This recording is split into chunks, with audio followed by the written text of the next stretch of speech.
Okay, here we have this really beautiful book called The Book of Ceremonial Magic. And it's got the Magician Tarot card here from the Rider-Waite-Smith deck. And you can see this is by Arthur Edward Waite. So he was instrumental in creating that tarot deck.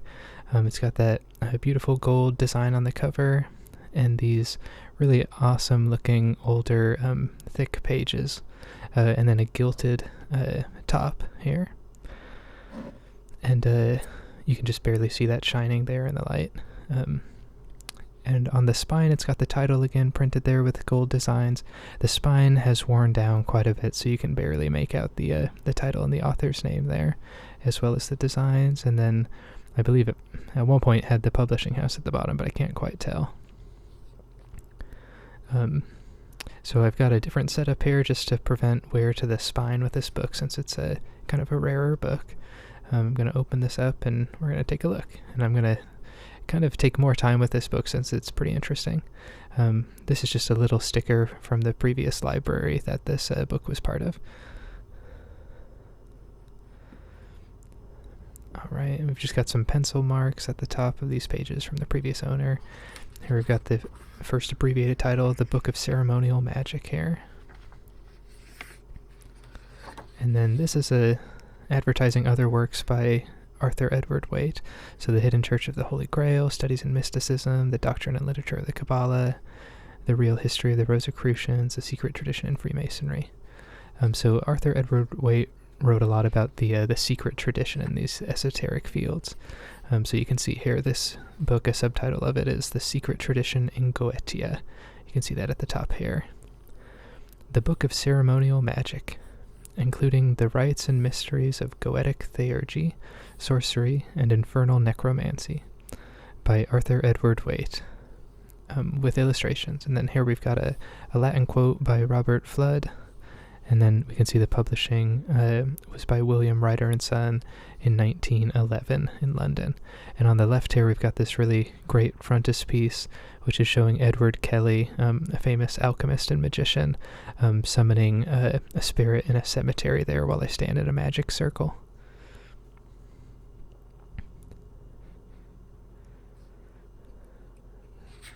All right, and here's the preface. We'll just read a little bit of this just to get a sense of the book.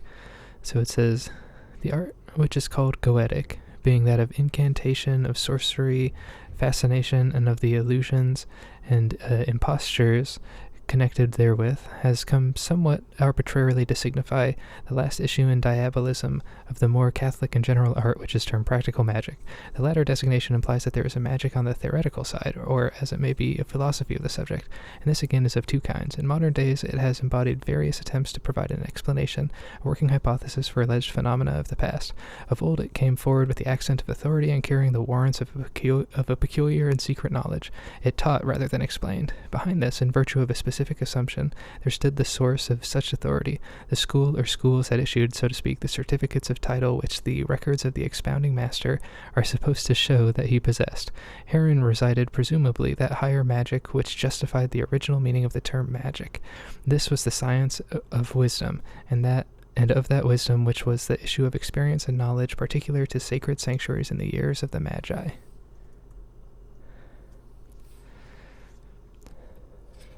So we're just going to flip forward here.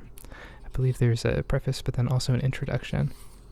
Throughout the book are scattered these little illustrations, just depicting some sort of strange creature, or strange picture that's often associated with this kind of magic topic. Here's another one of the temptation of Eve with the serpent there. And then here's an introduction. I'll read a little bit of... let's skip forward and take a look at some of these other things. We've got quite a bit to cover here. So here's the table of contents. We can just take a look at all of this just to see what's in here. So we've got the literature of ceremonial magic, Chapter 1, the antiquity of magical rituals, the importance of ceremonial magic, the distinction between white and black magic, the unprinted literature of ceremonial magic. Chapter 2, the rituals of transcendental magic, the arbitel of magic, Theosophia Pneumatica, the Enchiridion of Pope Leo, the Seven Mysterious Orisons, Summary of Transcendental Magic. We've got Composite Rituals, the Key of Solomon the King, the Lesser Key of Solomon, the Pauline Art, the Almadel, the Fourth Book of Cornelius Agrippa, the Heptameron, the Sacred Magic of Abramelin the Mage. Chapter 4 has the Rituals of Black Magic, the Grimorium Verum, True Black Magic, the Grand Grimoire, the Grimoire of Honorius, Minor and Spurious Rituals of Black Magic, the Black Pullet, Talismans of the Sage of the Pyramids, the Gold Finding Hen. Part 2 is the Complete Grimoire, concerning the love of God, concerning fortitude, concerning continence and abstinence, concerning the eternal preparation of the operator, and firstly concerning evolution, concerning the external preparation of the operator, and secondly concerning the vestments.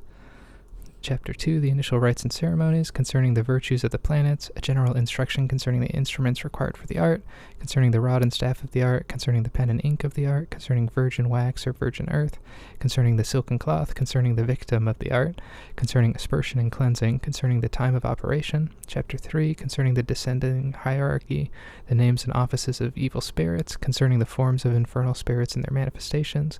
Chapter 4, the mysteries of goetic theurgy according to the Lesser Key of Solomon the King. And then we've got sections for concerning the spirits and concerning the rite of conjuration. Chapter 5, concerning the mystery of the Sanctum Regnum, or the government of evil spirits, being the rite of conjuration according to the Grimorium Verum. Then we've got some final chapters here. The mysteries of infernal evocation according to the Grand Grimoire, the rite of lucifuge, concerning the genuine Sanctum Regnum, or the true method of making pacts. And then chapter 7, the method of Honorius. Chapter 8, miscellaneous and minor processes concerning works of hatred and destruction, concerning venereal experiments, concerning the experiment of invisibility, concerning the hand of glory, concerning the visions of spirits in the air, concerning divination by the word of Uriel, concerning the mirror of Solomon, suitable for all kinds of divination, concerning the 3 rings of Solomon, son of David. And then chapter 9 is concerning infernal necromancy, and then there's a final conclusion. And here on the right we've got explanation of full-page plates. So there's a lot of different plates in here. Here's another illustration, and then we've got the beginning of part 1, which is the literature of ceremonial magic. Another illustration here.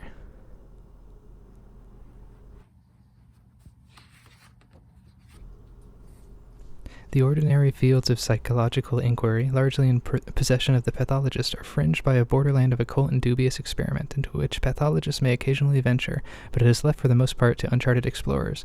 Beyond these fields and this borderland there lies the legendary wonder world of theurgy, so called of magic and sorcery, a world of fascination or terror as the mind which regards it is tempered, but in either case the antithesis of admitted possibility.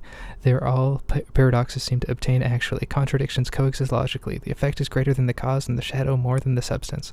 Therein the visible melts into the unseen, the invisible is manifested openly, motion from place to place is accomplished without traversing the intervening distance, matter passes through matter. There 2 straight lines may enclose a space. Space has a 4th dimension, and untrodden fields beyond it. Without metaphor and without evasion, the circle is mathematically squared. There life is prolonged, youth renewed, physical immortality secured. There earth becomes gold and gold earth. There words and wishes possess creative power. Thoughts are things, desire realizes its object. There also the dead live, and the hierarchies of extra-mundane intelligence are within easy communication, and become ministers, or tormentors, guides, or destroyers of man. There the law of continuity is suspended by the interference of the higher law of fantasia. But unhappily this domain of enchantment is in all respects comparable to the gold of fairy, which is presumably its medium of exchange. It cannot withstand daylight, the test of the human eye, or the scale of reason.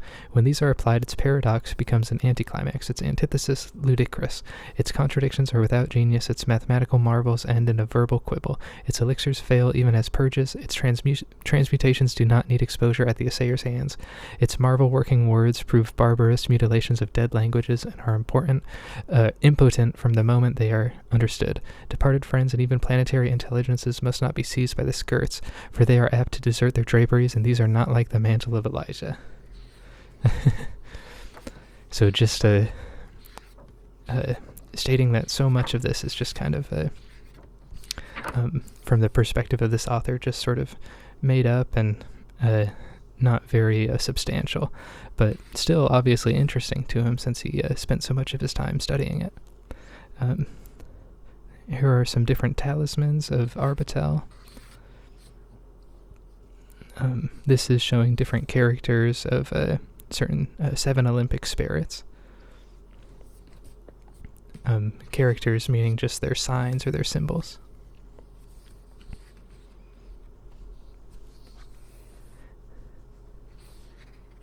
And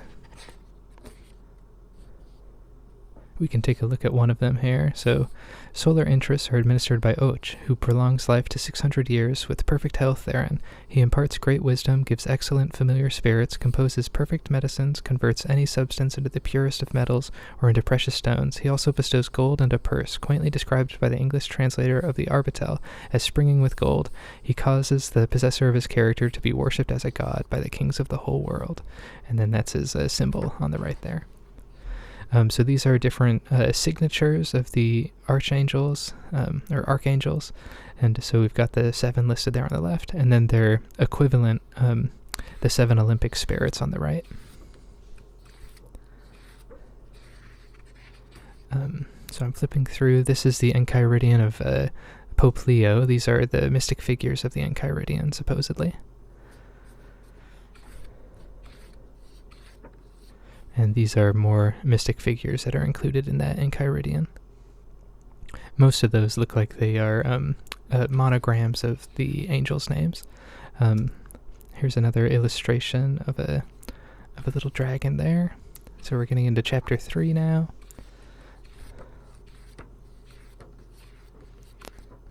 And this is just showing another magic diagram.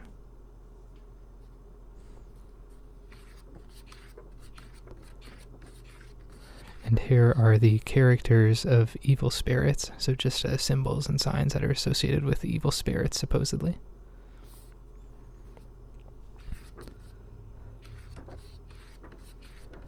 This is just another kind of add-in image here, the sun god Ra, cutting off the head of a serpent.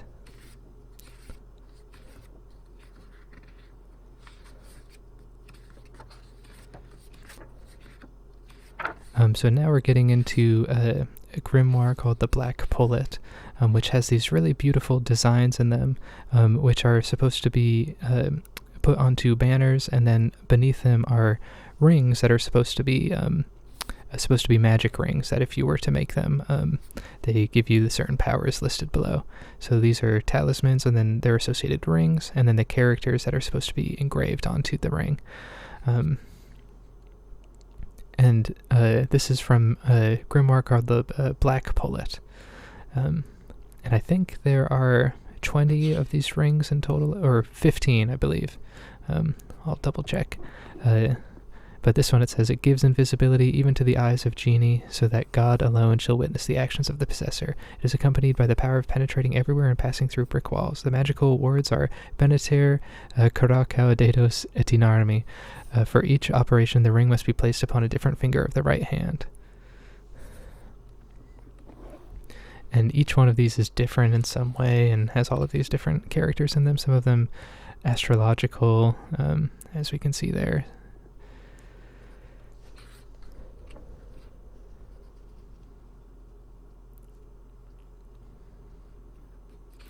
Yeah, so there are 20 of these rings in total. And then on this page we see an interesting staff that can turn itself into a circle there, like an Ouroboros. Here's just another image, the apparition of the Grand Kabbalah.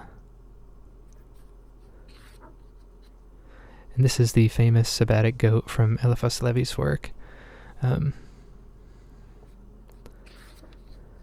Now we're in part 2.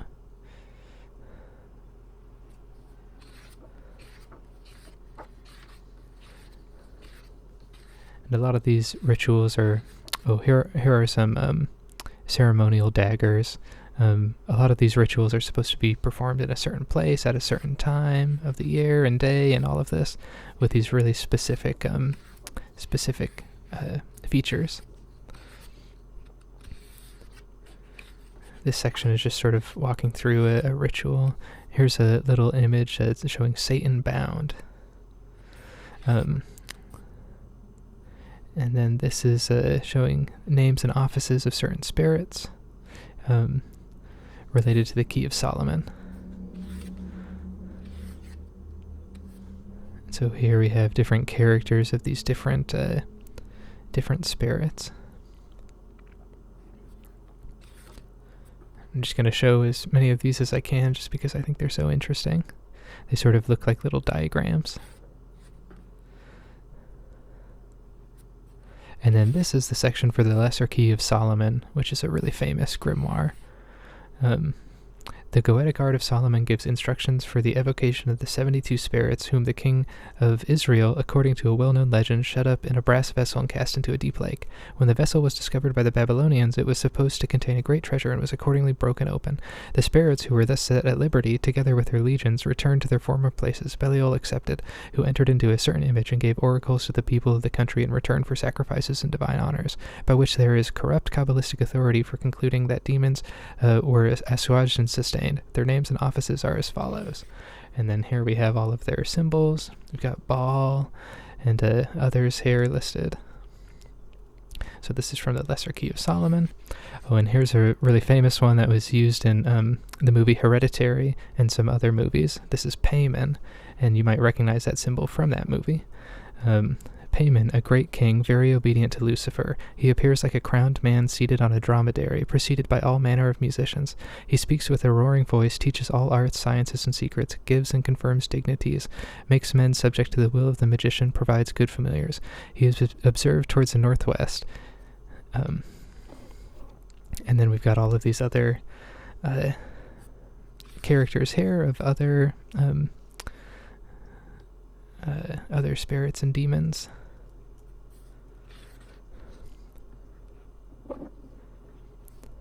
And some of these are really, really great looking. Like this one for Naberius takes the form of a crowing cock and flutters about the circle. He speaks hoarsely, gives skill in arts and sciences.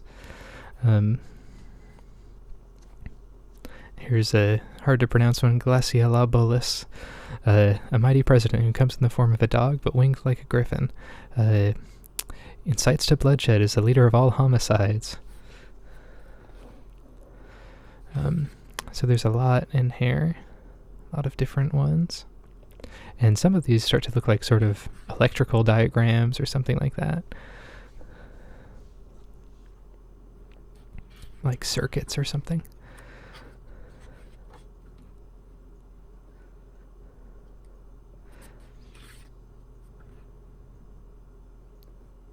And a lot of these are concerned with granting hidden knowledge or sort of supernatural powers.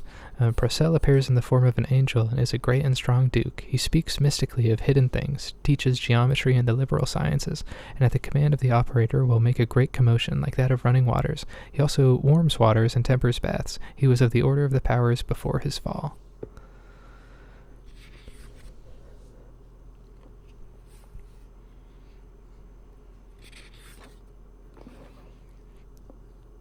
I'm just trying to show as many of these as I can here.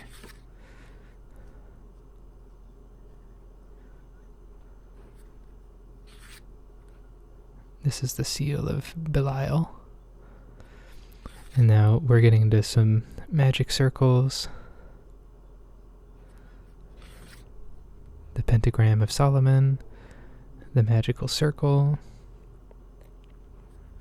Some more ceremonial daggers with Adonai, Agla, and Tetragrammaton written on them. Here's some more circles.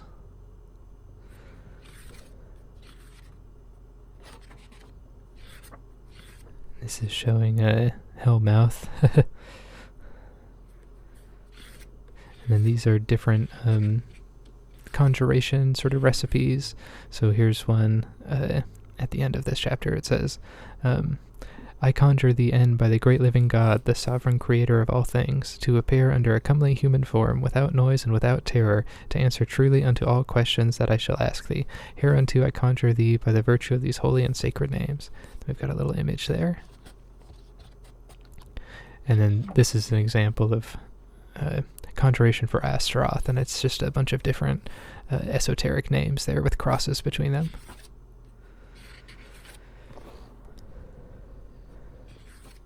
Here's some more magical diagrams. This one's showing Lucifuge Rofocale.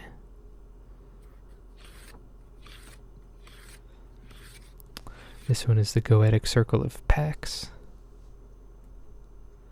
And then we've got the Method of Honorius, which is the 7th chapter. And these are the mystic figures from the title page of the Grimoire of Honorius. These are different characters involved with that grimoire. Here it says, after sunrise, a black cock must be killed, the first feather of its left wing being plucked and preserved for use at the required time. The eyes must be torn out, and so also the tongue and heart. These must be dried in the sun and afterwards reduced to powder. The remains must be interred at sunset in a secret place, a cross of a palm in height being set upon the mound, which at each of the 4 corners the signs which here follow must be drawn with the thumb. And then here it says, a later edition substitutes the following signs. So I wonder which signs are the correct ones to draw there, or if they're just doesn't really matter. So here's some additional diagrams there, and then here's another magic circle showing the Spiritus Locus, which would be the place that the spirit would appear that was being summoned.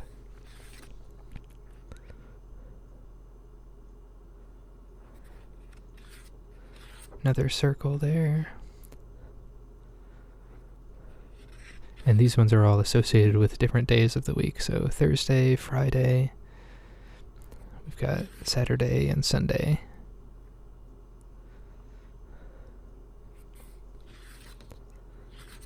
Little Egyptian image there. And we're getting closer and closer to the end of the work here.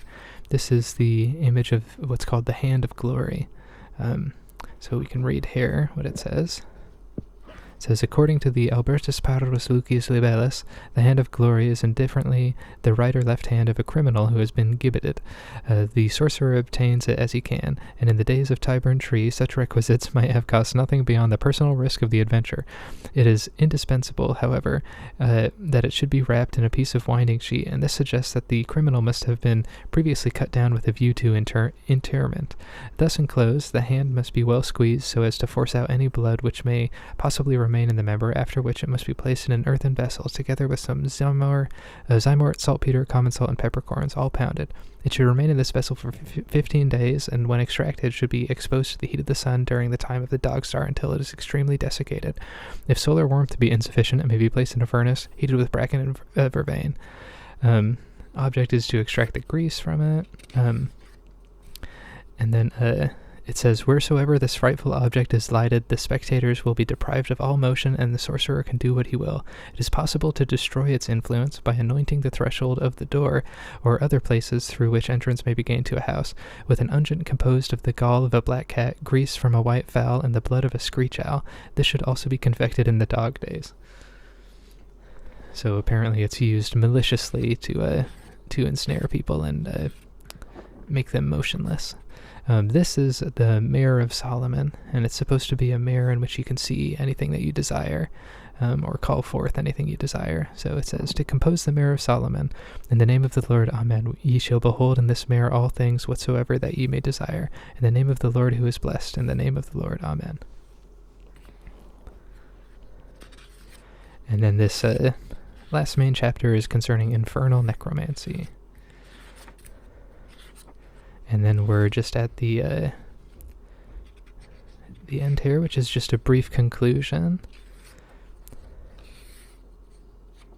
I'm just going to read a little bit of this one here. I conjure thee, human spirit, by the ineffable name of God written on this sheet, but not to be pronounced, by my blood, most excellently redeemed by the Lord of the prophets, Jesus Christ, by his most glorious mother, by the insignia of his humility, by the great book of the judgment of gods, by the angels, archangels, and all the hosts of heaven. Be thou obedient unto me, a Christian baptized in the holy waters of Jordan. Answer me exactly, without enigma or pretense. Make known the power which aids thee. I command thee by the most holy name of God, etc. So after that conclusion, we just have this brief little image here of the star, and that's the end of the book. So kind of a longer video for this bigger book here. But if you like the video, please leave a like and subscribe and leave a comment. That's the Book of Ceremonial Magic. All right, so thanks so much for watching, and we'll see you next time. Bye.